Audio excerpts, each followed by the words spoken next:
Eu descobri uma traição do meu marido no nosso 3º ano de casamento. Sim, só tinha 3 anos que a gente estava casada e eu descobri que ele me traiu. Óbvio que foi terrível, nosso casamento caiu numa crise que parecia nunca ter fim.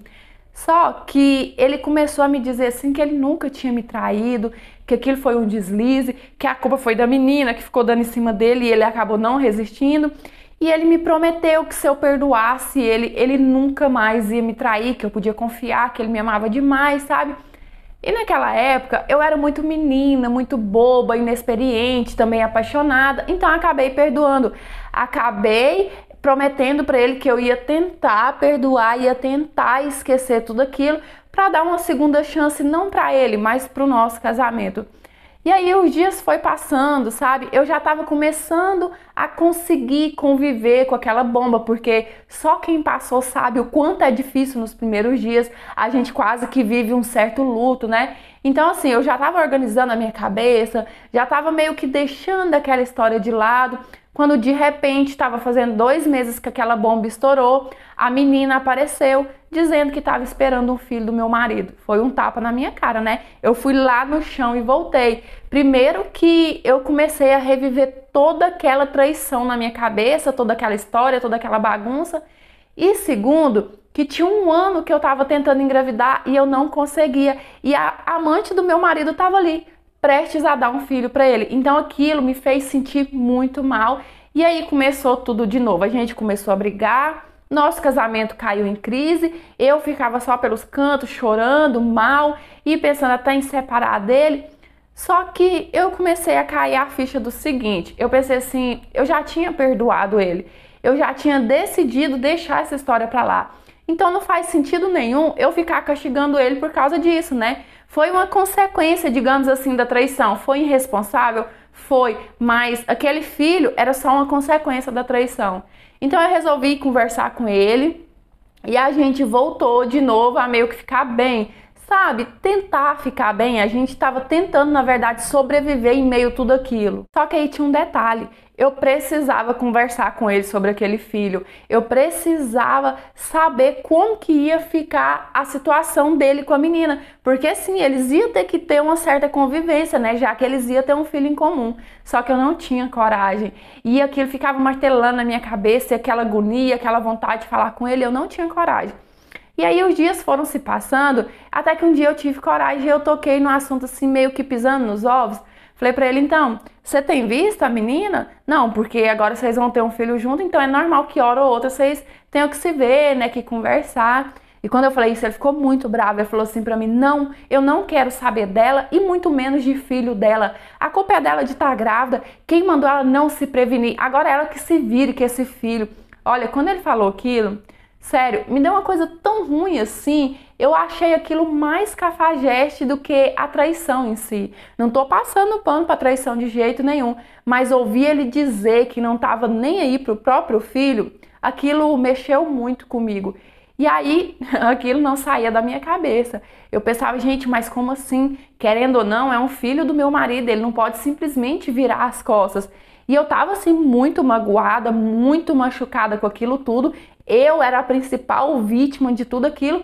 Só que eu sempre fui ciente que aquele bebê, ele não tinha culpa de nada. Então eu fiquei tão encucada com aquilo que eu resolvi ir procurar a bendita da menina. E aí, quando eu encontrei a casa dela, eu fiquei chocada, sério. A menina vivia em meio a uma pobreza tão grande, a casinha deles muito humilde, muito pobrezinha, e assim, toda cheia de lixo, porque a avó dela trabalhava com reciclagem e era a única que trabalhava ali no quintal. E morava ela, a avó e mais 6 irmãos. E aí, quando ela me viu chegando no portão, ela já veio me receber assim, meio com medo, dava pra ver que ela tava com medo. Só que eu falei pra ela que eu não tava ali pra brigar, eu só fui ali pra poder conversar com ela. E aí a gente começou a conversar, só que antes de tocar no assunto do filho, a avó dela chegou. E eu percebi que ela ficou assim muito desconfortável, então que a avó dela não sabia que ela estava grávida. E aí ela ficou meio que me chamando para sair dali e eu fui para a rua conversar com ela. Só que de novo, antes que eu conseguisse fazer qualquer pergunta para ela, antes que eu conseguisse tocar no assunto daquele bebê, ela virou para mim e falou assim: "Você quer esse bebê para você?"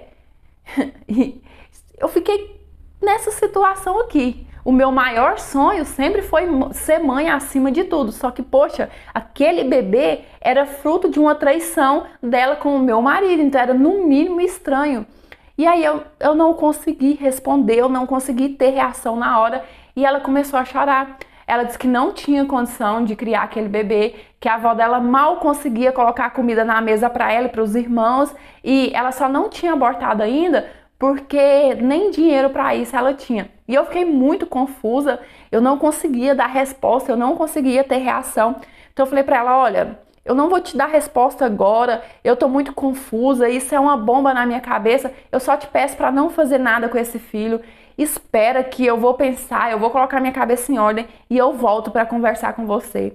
E aí naquilo eu fui embora para casa, né, martelando aquilo na minha cabeça, pensando como que seria essa situação. Eu junto com meu marido criar o filho fruto da traição dos dois. Voltei para casa e aí eu queria muito falar com ele, mas eu não sabia a forma que eu ia tocar nesse assunto, porque eu já vi que ele ficava muito bravo quando eu tocava no assunto do filho, sabe? Só que aí, pouco a pouco, eu fui conseguindo tocar de novo e eu falei assim pra ele, olha, eu acho que você deveria sim assumir o seu filho. O bebê, ele não tem culpa nenhuma da safadeza de vocês dois, quem errou foi você e ela. Eu sou vítima nessa história e o bebê também é. Então você deveria sim assumir a sua responsabilidade e assumir o seu filho.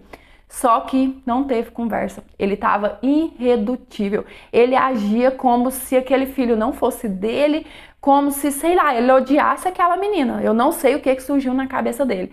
Então, eu acabei nem contando pra ele que ela me ofereceu me dar o bebê. Eu fiquei calada, eu não tive coragem. E aí, né, os dias foi passando, eu fui pensando e eu só imaginava o quanto aquela criança ia passar necessidade em meio àquela pobreza daquela família, porque aquela família em si já passava muita necessidade. E eu pensava assim, meu Deus, mas tadinho, ele vai sofrer demais. E eu acabei decidindo que eu queria sim aquele bebê para mim, independente se o meu marido queria ou não. E aí, o que aconteceu? Os dias foi passando, eu fui ajudando ela, eu fui acompanhando ela no pré-natal, eu ajudava a família dela da forma que, né, eu conseguia, da forma que me cabia, só que eu não conseguia contar para o meu marido. Eu sempre ficava esperando o melhor momento, só que esse melhor momento nunca chegava e acabou que ela ganhou o neném e eu não tinha contado para o meu marido ainda. E na hora que eu vi o rostinho daquele bebê, eu me apaixonei por ele imediatamente.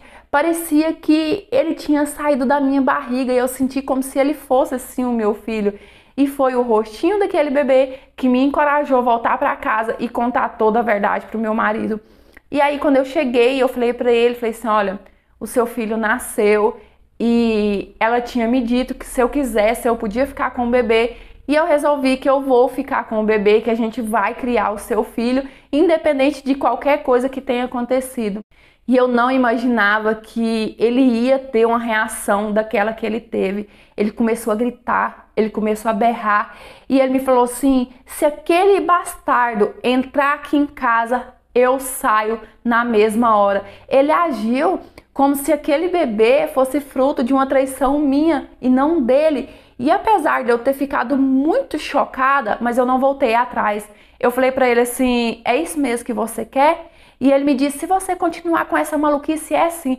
Falei, sim, pois então você pode arrumar suas coisas e pode sair dessa casa, porque aquele neném, ele já é sim o meu filho. A partir do momento que eu vi o rostinho dele, que eu me apaixonei por ele, ele se tornou sim o meu filho. E eu jamais iria trocar um filho por um homem que nem sequer me respeita. E foi assim que a gente se separou. Ele nunca quis saber, ele não registrou o filho. E a mãe dele, quando ela era recém-nascido, visitou ele algumas vezes. Eu também cheguei a levar ele algumas vezes para ela ver, mas quando o Flavinho estava com 1 ano e meio, ela sumiu de uma vez por todas. Quando ele completou 5 anos, eu me casei de novo e assim, ele se tornou a paixão também do meu marido. O meu marido sempre considerou ele como se fosse filho de sangue, entende? Então assim, hoje ele é o nosso filho de sangue e ele considera a gente como pais, afinal ele só conheceu a gente como pai. E uma coisa que eu nunca imaginei que eu fosse dizer é que hoje eu agradeço de coração aquele traste ter me traído, porque graças a ele eu tenho uma família perfeita, eu tenho um marido que eu amo demais, eu tenho um filho que eu amo demais e que os dois também me amam demais. Então assim, a nossa família é perfeita. E eu já tava esquecendo de contar que eu também nunca engravidei. Então assim, contando isso, eu quero que vocês tirem as suas próprias conclusões. Oi, meus amores, tudo bem com vocês? Eu espero que sim. Gente, vocês acreditam em destino? Sério, porque tem horas que eu acredito. Olha só como tudo desenhou na vida dessa mulher para no final ela ter o filho que ela não podia ter, né? Biologicamente, ela não podia engravidar, ela não podia ser mãe. Então assim, ela casou com um cara que não respeitou ela, que traiu ela, que engravidou a amante, que não quis saber do filho. E ela acabou, né, se apegando, ela acabou se apaixonando pelo filho e adotou. E hoje é um filho, como ela mesma disse, não tem diferença nenhuma. Eu penso assim que o que faz o amor é a convivência e não o sangue. Então, definitivamente, eu acabo acreditando que é o destino, que o destino fez ela passar por tudo isso para no final entregar o filho nas mãos dela que ela tanto sonhava. Mas eu quero saber a sua opinião. Me conta aqui nos comentários. Vocês acham que é destino mesmo? Você acredita em destino? Ou você acha que não, que foi simplesmente coincidência tudo isso que aconteceu na vida dela, hein? Quero saber, quero ler um por um. E é isso. Eu espero muito que vocês tenham gostado demais dessa interpretação de hoje. Deixe seu joinha, que é muito importante pro crescimento do canal. Se inscreva se ainda não for inscrito para fazer parte do nosso cantinho. Ative o sininho de notificação, porque assim toda história que eu postar o YouTube vai te notificar. Me siga lá no Instagram, é esse que tá passando aí na sua telinha, lá eu fico muito mais pertinho de vocês. E se você quiser me enviar a sua história para eu estar lendo, analisando e quem sabe ela aparecer aqui no canal, é nesse e-mail que tá passando aqui na sua telinha. Lembrando que esse canal é interpretação de histórias de vida, não é conto erótico nem nada do tipo. E as histórias que aparecem aqui são reais, baseadas em fatos reais e muitas das vezes até fictícias. Sempre gosto de lembrar que a minha intenção não é enganar ninguém, a minha intenção é trazer entretenimento para vocês, uma troca de experiência e muitas histórias deixam uma lição de vida no final, tá certo? E é isso, um beijão, fiquem com Deus, fiquem em paz, até os próximos, tchau, fui!